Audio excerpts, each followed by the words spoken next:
I would like to welcome you to the third session of our Sustainability in Business Expo. My name is Madeline Carey, also go by Maddie. We're excited to have everybody here today. And before we kick it off, I'm going to go ahead and just go over the guidelines for today's session.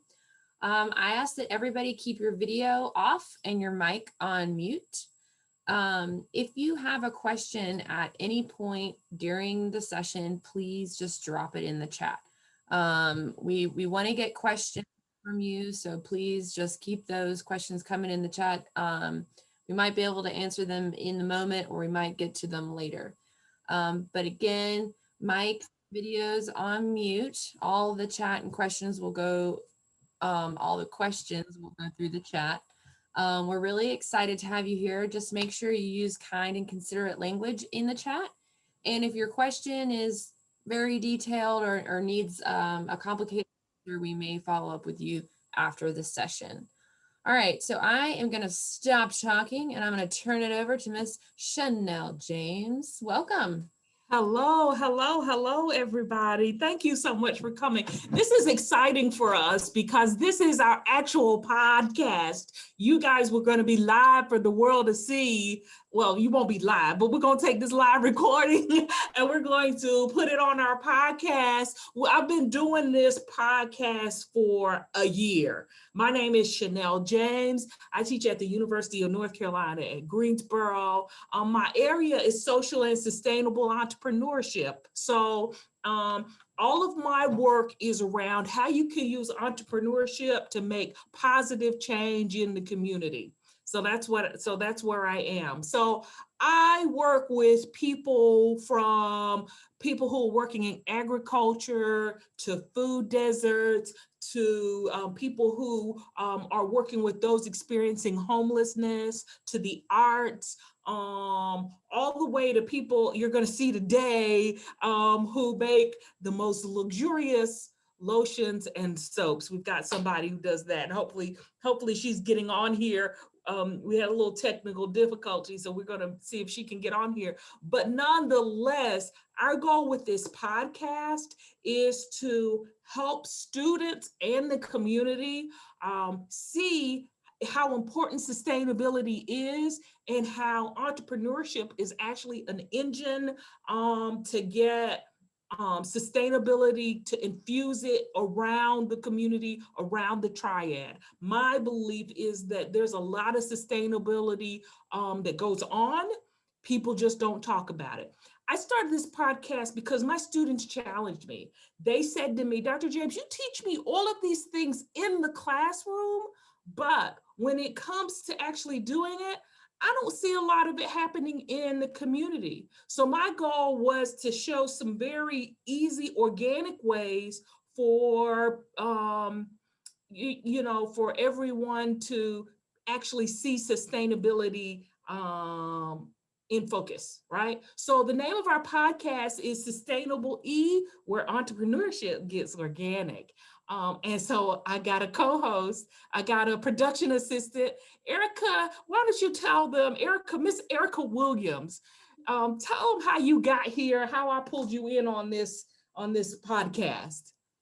Hi, my name is Ericka Williams, and I had a class with James, Dr. James, dealing with entrepreneurship. So we were talking one day and I was telling her about some stuff I wanted to do when it comes to me and being an entrepreneur later on in my life. So she asked me to help her with her podcast, and I have a background in media studies, so I thought it would be a great opportunity, and I've learned so much from helping her with this podcast. So what Ericka does is she asks the questions from the perspective of a student, like somebody who maybe didn't know about sustainability before or knew kind of about it, but had those questions like, why are we even doing this? Like, why are we putting these bottles in this? Why are we buying certain product? Why are we even doing this? We wanted that voice because the belief is that it's the interchange between the two. Those who kind of know about sustainability and those who are interested in sustainability, that interchange is what's going to really make a difference. Let me define sustainability for you. Sustainability is the idea that we are going to balance the environment, concern for the environment, and the reduction in the degradation of the environment, along with economic development, not just economic growth, but economic development that helps everyone, along with concern for the social value and really around social justice. We go deep into social justice. A lot of times people connect sustainability specifically with the environment. And there's a greening, what they call the greening of sustainability. It's important, but really sustainability is about the balance of the three, right? And making decisions in it today so that 7 generations out, communities are alive, well, and vibrant. And so that includes a lot of different issues. And so we bring guests on that can help us talk about it. So Ericka's there with me. We have a good time trying to listen to people, and we're going to continue on, and we hope our podcast gets more dynamic because we're dynamic people. But the first person that I want you to meet today is Paula Sieber. Now, I started this a year ago. Paula Sieber was the first person I interviewed for my podcast, right? And so it is fitting that she is here on our anniversary, so to speak. Paula, thank you so much for being here. Could you tell them who you are, who you represent first, and how you got hooked up with Crazy Me? Sounds great. Thank you so much for having me. So my name is Paula Sieber. I'm with the Guilford Urban Farming Initiative. And Channelle, Dr. Adam James has been extremely instrumental in helping our young, new nonprofit hit the ground running. So we were just getting things started. COVID hit. We had to pivot quite a bit, but it's turned out all of the obstacles and the difficulties and the different things that we've had to overcome have actually turned into great opportunities. So for example, we started a farmer's market in Eastern Greensboro. That's where we're bringing farmers of color to help save their family farms, fresh nutritional produce directly to an area where people are fighting food apartheid. It's also very important to, especially now more than ever, is to support our minority owned and locally owned businesses. So we started out with 4 vendors. We are now up over 50 vendors.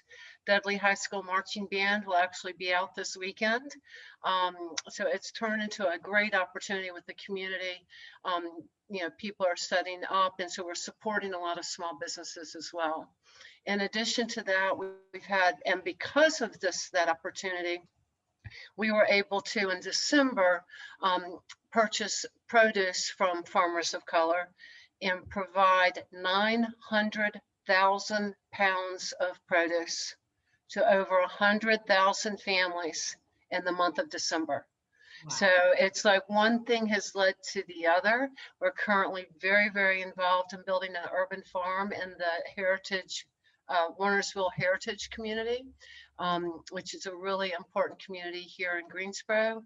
And as the community's getting involved, we planted over 500 collards and squash, kale and Swiss chard and all sorts of things yesterday, greenhouses, ADA raised beds. That produce will be for the community to come and learn about nutritional benefits of eating. So it's about being sustainable and immunizing from within, because if we don't sustain our health and our mental health, which all of this really feeds to, it's about creating that resilience for generations to come. Wow. So you mentioned a very, Ericka, did you hear her? She talks about justice in her work. A lot of times when we talk about entrepreneurship and business, we don't necessarily have a positive relationship with justice sometimes. Not all the time, but sometimes, you know. You mentioned that you are operating a business. It's a nonprofit, but you operate in doing a lot of things around business. Tell me, as from that perspective, what does it mean to, you said apartheid, what does it mean to have work that includes justice? And I ask that question because I want our students who are interested in kind of creating access for people to know that they can do that from starting a business. So what does that mean to you and your work? You use that term apartheid. So,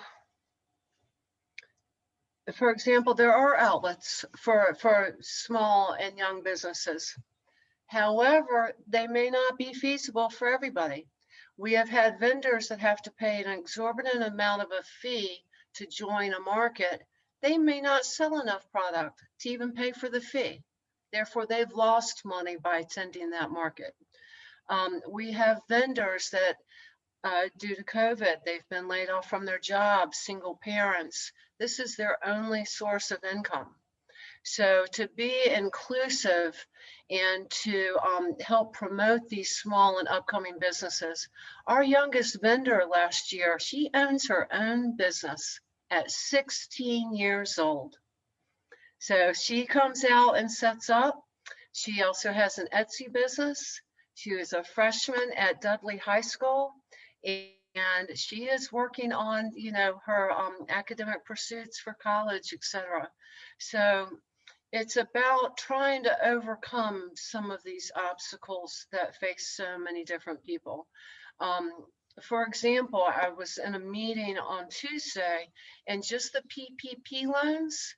So when you look at the demographics of farmers in North Carolina, and you saw the distribution of the PPP loans and who received those loans, they went to white farmers. They did not go to farmers of color. So when you're talking about the social justice and food justice and environmental justice, they're all very heavily intertwined.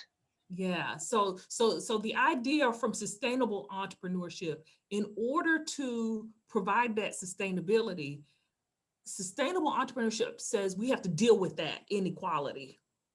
It's not a sustainable model if people in the community can't get to the table, can't participate, can't become entrepreneurs, can't be customers, right? And so the models that we see are those that address that. What do you think, Ericka? I feel like it is very interesting how only certain loans do go to specific people in the community, and how I I basically feel that it shouldn't be where it's only given to certain people. It should be given to people who actually have the background and need the money for their business. Mhm. Mhm. And it's important for students. So this is how, you know, so as somebody who teaches students, what I want to be able to do with sustainability is to educate you guys before you leave the university, so that when you are, because you guys are going to be decision makers, you are going to be at the table, you're going to run businesses, and then you're going to work for another business. And I want you, as you're having those meetings, kind of like the meetings that Paula's having, I want you to be thinking about sustainability. Is this fair? Is this just? Will this help? As you're making these other decisions. So that's why it's important for, you know, not old people like me, but young people like you to be a part of the conversation and everything. So Paula, tell us if students want to get involved with you. Is it because some of my students have worked with you and they love working with you? How can students get good experience and maybe from the entrepreneurship end work with your venture? So there are several ways. So for example, we have been blessed to be able to use the Guilford County Farm, and they're letting us use one of their larger greenhouses. It's about 40 feet by 105 feet. We have planted 25,000 seedlings so far, not including today. So the volunteers out today. So for example, not only are we trying to promote the importance of being environmentally friendly and environmentally aware, so for example, I had asked them to, I want at least, 400 sunflower plants, seedlings started today. Those will go out to the farmers market, will spread awareness about pollinators, the importance of pollinators, and use it as a fundraiser. So we have had a lot of students come and volunteer week after week at the farmers market. We also have student volunteers come out to the Guilford County Farm to help us with the seedlings. And then also at the farmers market, I think it's really important to get to know some of these farmers. And to talk to them about, different things that they've had to overcome, business owners, how they're getting started. So we've got artisans and crafters that, now have websites, and they have custom, things that are made for corporations, et cetera. So they're being actually very successful. They like being in the open air market, especially during COVID. Not only does it create community and getting to know your neighbors, we become like a giant family, and we support each other, which is super cool too.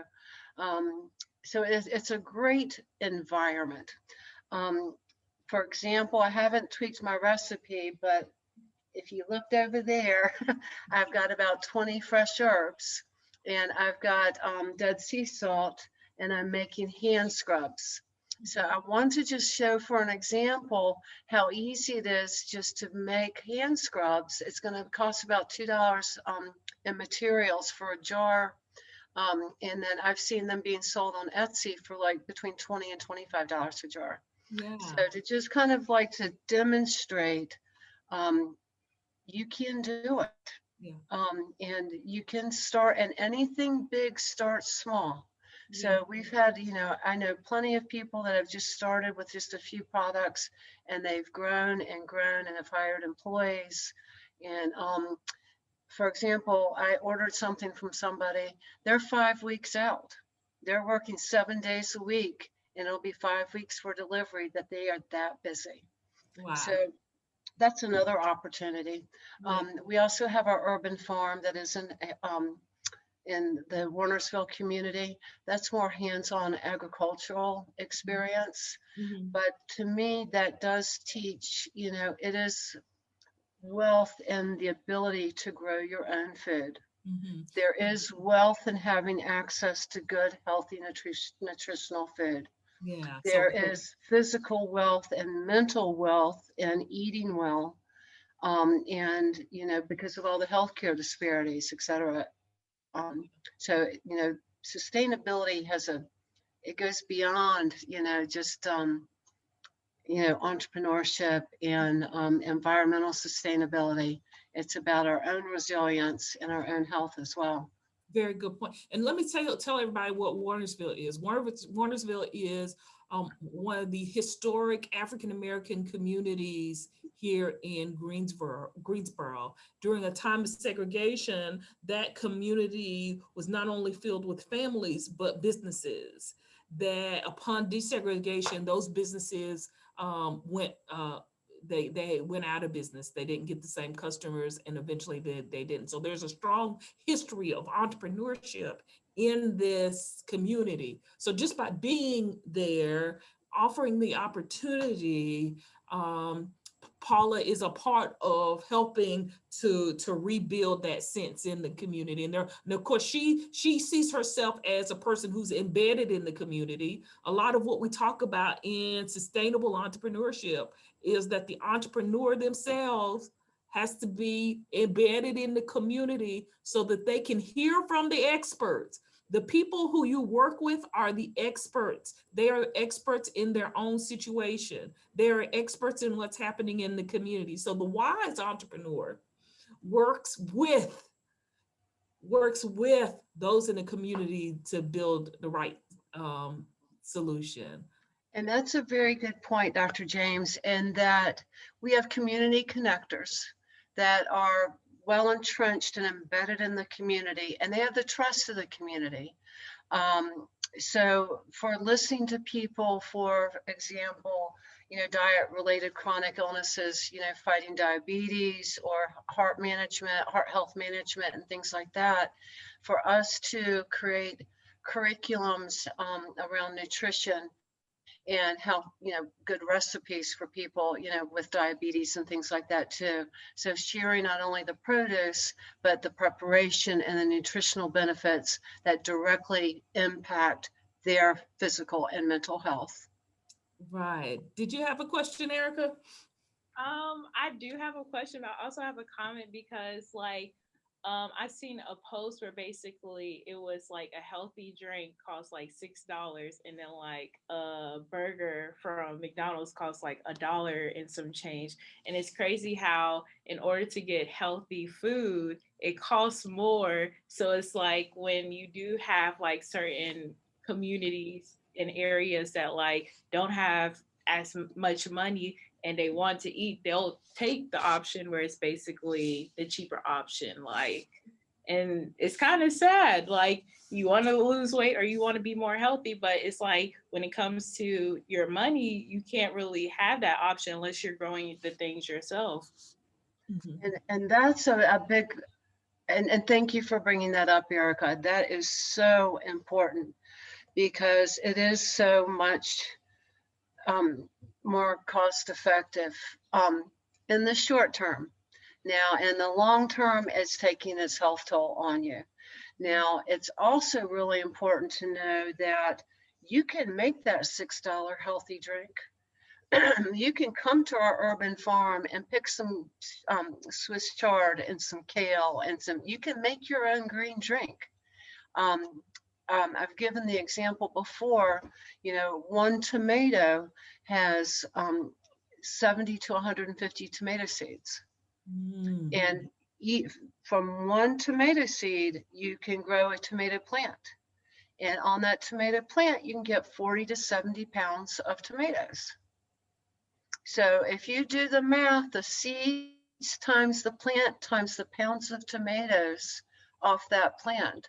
So if we can teach people and send people home with just one tomato plant, even to go into a grocery store and to pick up a tomato that doesn't really taste like a tomato because it's been pumped full of preservatives, to travel 1,500 miles to get here. That, if you equate that, on how many tomatoes you can grow yourself. So that's why I'm talking about the wealth and being able to grow your own food. Mm-hmm. It's very expensive to purchase it at a grocery store. So you're absolutely right. It's in my opinion, we're doing a huge disservice, and we have been for 50 years in providing easy to prepare box food that's not healthy for you. Well, great. So Paula, we want you to hold on for a minute. And stay with us. We have another guest. And let me tell you how I found this guest. We have Dr. Temeka Carter with us. Let me tell you, I was home one night grading papers for my students, my lovely students. And a neighbor texted me and she said, I have this entrepreneur. She's got some questions about how to get connected with entrepreneurial resources in the area. Could you talk with her? Sure. She said, well, I'm just going to drop some of her products off at your door. So my neighbor comes by, she knocks on the door, drops a bag and leaves. I go and pick the bag up, open it up. And there is this lotion, or it's a body butter, and it's vanilla. And I opened up the jar, and the vanilla it was so fragrant. I had never smelled anything like it in the world. I said, I have got to get one more of this product. And to find out who this person is. So I immediately went and I think I bought about $56 worth of stuff. And then I called her, and it's Dr. Temeka Carter. Her business is called Black Belt Soaps. It is right here on Market Street in Greensboro. Thank you for joining us, Dr. Carter. Would you tell us what Black Belt Soaps is, how you got the name, what you're trying to do? Okay, thank you so much for inviting me. I sincerely appreciate it, and I'm so happy that you love the products. So, everyone wants to know what's the black belt about. They think it's martial arts related. And so I have this corny little joke. Um, I'll say it's not martial arts related, but we make kick ass soaps. So, corny joke. That's true. But all seriousness, I am from the Black Belt area of Alabama. And that is a band of about 16 counties going across the center of the state, known for its rich Black topsoil used for growing cotton, which is my company logo. So through my company, I've established it as a social enterprise because I want to give back to the community. I want to bring awareness of this region. First of all, it's rich in history, but there are a lot of out migration, poverty. There are a lot of poor farmers in the area, but the area is rich in history. And through my company, I want to help give back resources to not only my home community, but to others as well. So that's a little about the Black Belt Soap Company. And the products, although you don't put organic on the label, we talked about. So of course, then I went down to the store. And please tell Temeka, can you tell them your location? So I'm at 416 East Market Street, and that's right off downtown before you get to Morrow Boulevard and cross over. So we're on the right in a row of little shops, 416 East Market Street.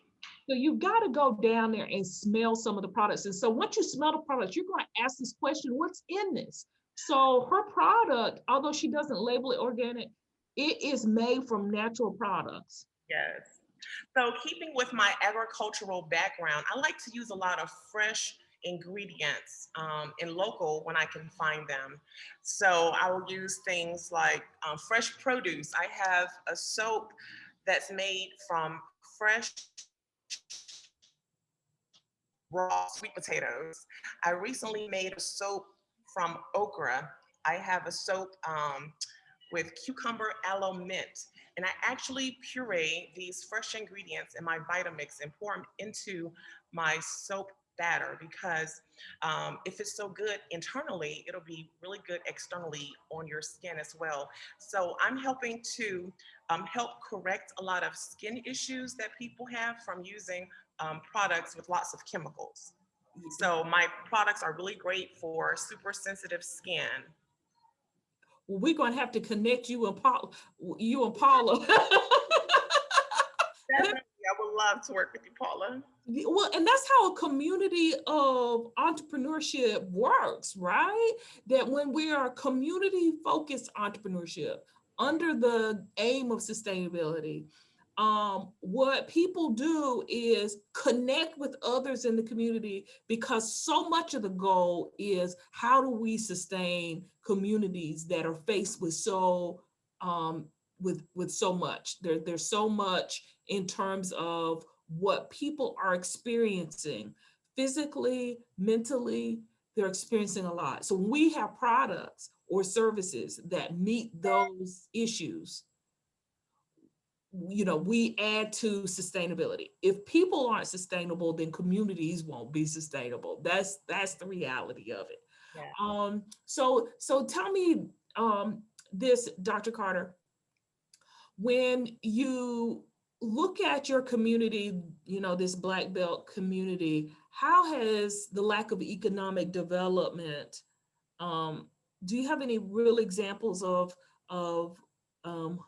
economic development issues in your community that you're trying to help, and how you believe that your model will make a difference for that community? Okay, so since I do not currently live in the community, I have family who still live there. So we have donated to nonprofit organizations in the area. For example, when COVID hit, we provided material and monies for many organizations to make cloth masks for the area. So we're able to donate that way. Um, the situation is kind of light. You know it's bad when Walmart leaves. So Yeah. we don't even have a local Walmart in my hometown, which is in Livingston, 45 minutes south of Tuscaloosa. And most of us have heard of Tuscaloosa, where the University of Alabama is. But in my hometown, it's the University of West Alabama. And so I would love to one day be able to have my products made there and to source many of the local ingredients. But we've partnered with different organizations, and a couple of years ago, we helped finance a trip for students in the area to travel to Washington, D.C., to the National Museum of African American History and Culture. And it was a 100% funded trip. The students did not have to pay for anything. And for many of them, it was their first time leaving the state.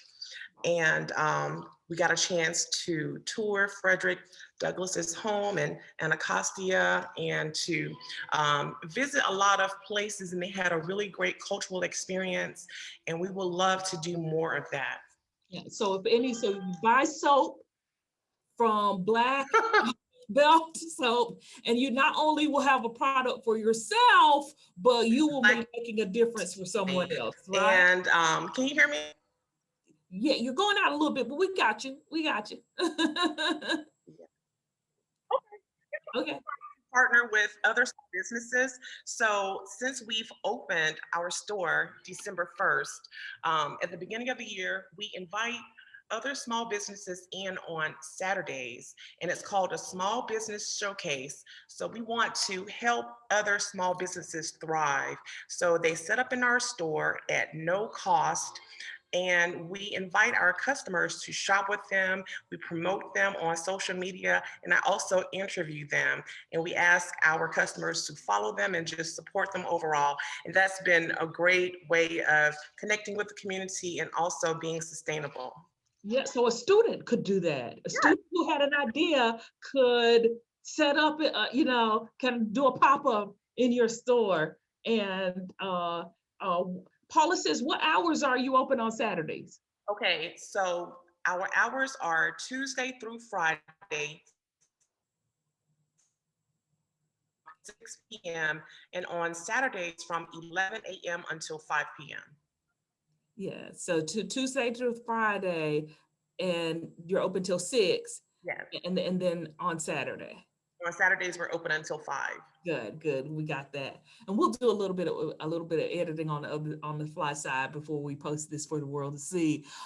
So tell me, for both of you, what do you think is the hardest part of? And either one of you can answer this. What do you think is the hardest part of starting a small business with the sustainable entrepreneurship goals that both of you have? What's the hardest part of starting your venture? And either one of either Paula or Temeka, either one of you can answer. You can go first, Paula, if you like. I can tell you for me personally, because I work primarily with communities of color. And so for me, the hardest part was gaining trust and acceptance within the community because of my color of skin. Okay. So that was clearly the hardest obstacle. We were able to, I had to prove myself. I had to get credibility, and I had to earn trust. Yeah. So that for me has been the hardest part. Yeah, we talk about that a lot it's in any community. And I would say even I've had to do that, Channelle James coming from UNCG, people who are in vulnerable communities, sometimes, they're like, who are you? Why are you coming over here? Are you coming over here to use us for your research or that kind of thing? So one of the things that I've had to do, and entrepreneurs of all types have to, particularly around sustainability, because there's kind of a moral initiative that is attached to sustainable entrepreneurship, right? So when sustainable entrepreneurs go into communities, they have to garner the respect. they have to gain influence. They have to get credibility, because you need the whole community for the sustainability part to work, right? So I get that, and we've talked about that, Paula, in some ways to do. But I will say this about Paula: even though she felt as a white woman going into communities was difficult for her, she was committed to making sure that families had healthy food. So with sustainable ventures, although they need to make money, they need to garner more resources to keep going. Their main concern is the sustainable value that they're creating. That's the main issue. That's one of the difference between regular commercial entrepreneurship and what we see in sustainable entrepreneurship. Ericka, tell us what you think. I didn't have to make sure I was on, but I think it is kind of interesting that you have to like still give that level of making sure that you're credible when it comes to specific things you're trying to do, especially when it comes to sustainability in certain communities, because certain people probably won't see you as like, oh, I'm trying to like do good for you, like you're saying, like people will see you as trying to like come up off of you or like just trying to use you. So it's interesting, even with anybody in the world, whatever you're trying to do when it comes to other communities, you still have to prove yourself, because at the end of the day, there's people like depending on you in those situations. Yeah, I think that's important, that the community is putting themselves in another vulnerable place. So they've got to make sure the relationship. I think that's important. What about you, Dr. Carter? What did you think was the most the hardest thing about starting your venture? Okay, for me, it wasn't that difficult regarding sustainability. I would think that being consistent was the most challenging part, because I'm still a full-time college professor. So when my friends and family saw that I was starting a business, they initially thought it was just a hobby. And I had to show that, no, I'm serious about this. And although I graduated from UNCG with a PhD in English, Hey, UNCG, go Spartans! that this is something that I'm passionate about, something that I'm committed to. And so once again, I haven't worked directly in the Alabama community. So I'm coming from a place of being philanthropic and resources. So there is not necessarily an issue of trust, but I've been in business for about 5 years, and so I believe I've proven myself. We started off in farmers markets, doing pop-up shops and trade shows, and we have garnered a small following, and people love our products, thankfully, and we just have to convince people to try them, especially if they have sensitive skin. And once they try it, hopefully they'll love it and then tell others about it. So we've been around for a while. And she works at our I guess sister institution here in Greensboro, the great North Carolina A&T State University. So she's but she's still a Spartan. So we're glad of that. So what do you have for both of you? And you may have said a little bit, but what are your next steps? One part of entrepreneurship is growth. Yes. And growth in some way. So it may be growth in terms of profit, growth in terms of location, more employees. What do you see in the future? We've got 10 minutes. And so I want to say, I want Ericka, we're going to ask questions, and I want you to tell us, what do you see in the future? And then we're going to open up to see if there are other questions before we have to get out of here. So the question I'm asking is, what do you see in the future? And for you, Dr. Carter, if you'll tell, are there ways for students to volunteer to help you? Paula talked about that, but are there ways for students to help volunteer so that they can get experience and understand more how sustainable entrepreneurship works? Yes, So I just made the transition from a home-based business to my first brick and mortar. And as I mentioned before, we opened December 1st, and we've seen exponential growth during COVID. Our sales quadrupled, which kind of made us open a store. So we're really grateful for that. And we plan to scale even more to meet the demand, because right now it's just me and my husband. Say hello. Yeah, we saw that arm. I was gonna say there's an arm in there. I wasn't ready. No, it's just the two of us right now making all the products, and we'll occasionally hire students to help us with packaging and labeling and everything.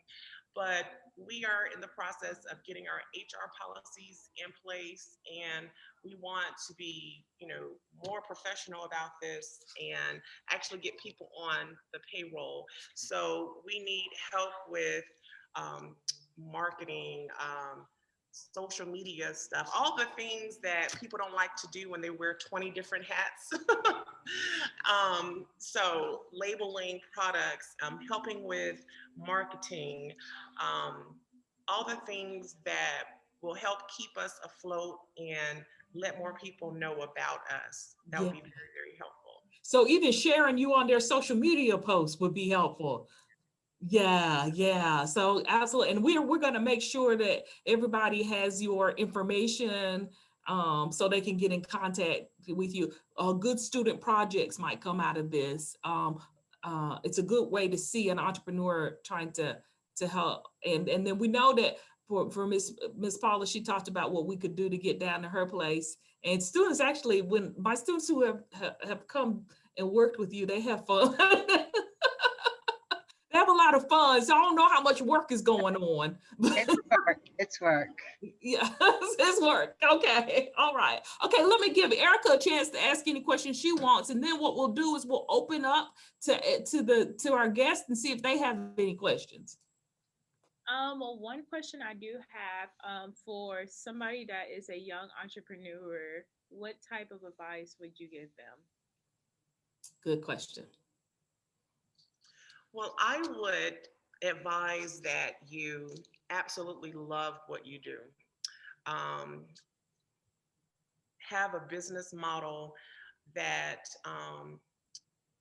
when the demand comes, you will still enjoy doing it. That's first and foremost. And get as much knowledge as you can so that you can set your business infrastructure up properly so that you don't have problems down the road. And love what you do, be your best self, and you will be successful in it. Very good. And then Paula, what would you say? I would have to absolutely back up Dr. Carter on that. I think the first most important ingredient is passion and dedication and belief in what you're doing. You're going to spend so much of your life working. You better enjoy it. And when the times get rough and a little tough and you get tired, you're having a blast because you believe in it so much in what you're doing. So, and I think that's been the key to our success, is that we do have so much fun.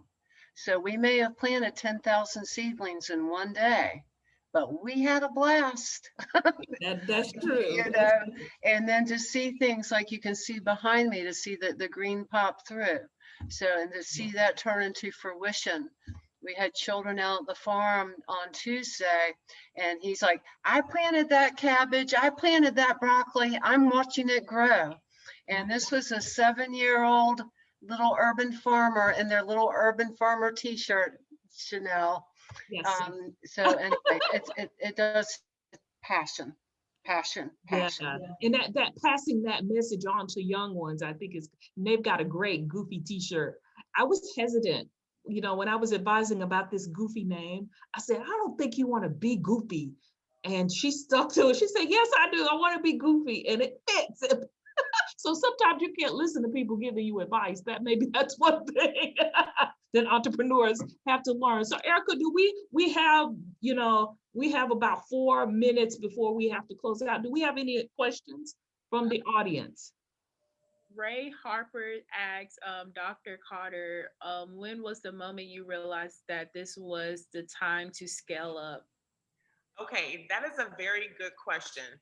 Okay, so we had all these trade shows lined up, guys, and when COVID hit, they started closing down one after the next. And we were working at home and just filling online orders primarily. So we weren't too worried. We just felt, okay, this is going to blow over in a couple of weeks and we're going to get back out there. And of course, it hasn't.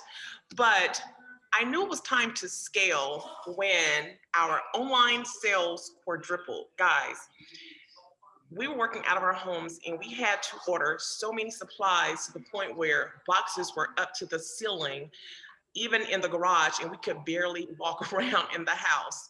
And customers wanted to meet us at Sheetz and Costco parking lot. They wanted to come to our home even on a Sunday to pick up products. And I told my husband, honey, I think it's time that we got a store. Just so that customers could have regular hours when they could come in and purchase from us, and so that we could be available to the community. So that was a big moment when we knew we needed to scale. Yeah, that's a great story. And if you go into their shop, it's a beautiful shop. And you'll enjoy being there, and you can go through and smell things. You'd have to wear your mask, but you can go through and smell things. And I did that, and I've been loving everything that I purchased from the store. So I'm a believer. You know, we're getting a lot of requests here, wanting to see your T-shirt, Paula. Paula has put a Facebook link in there if you want to click on that link and get can they purchase a Goofy T-shirt if they want? Guess what? We're going to be on our third order. Wow. Okay. I didn't know that. Okay. Bags and T-shirts. Now, I do have a few extra larges available, and we are giving those to people for a donation.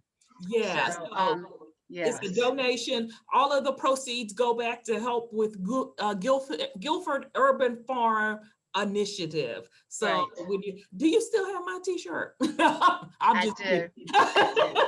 And we have to order more. So we do. So they are a big hit.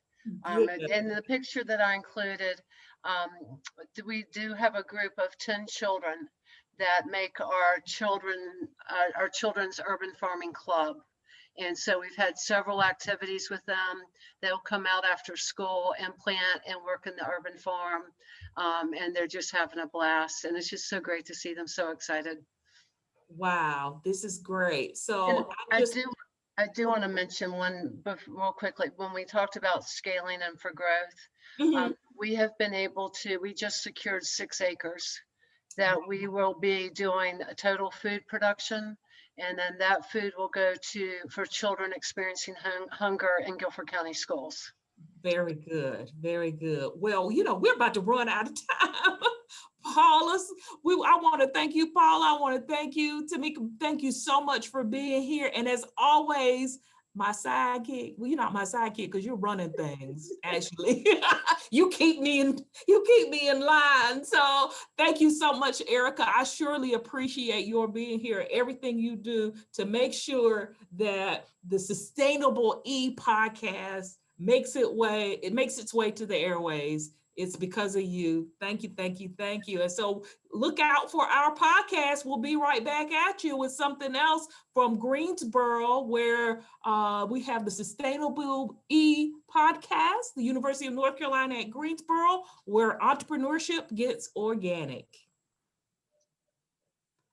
Thank you. All right. Thank you guys so much. That was amazing. Thank you. Yeah, awesome. Thank you so much to our panelists and our hosts. We will see you at the next session in 10 minutes. Thank you. Everybody stay safe.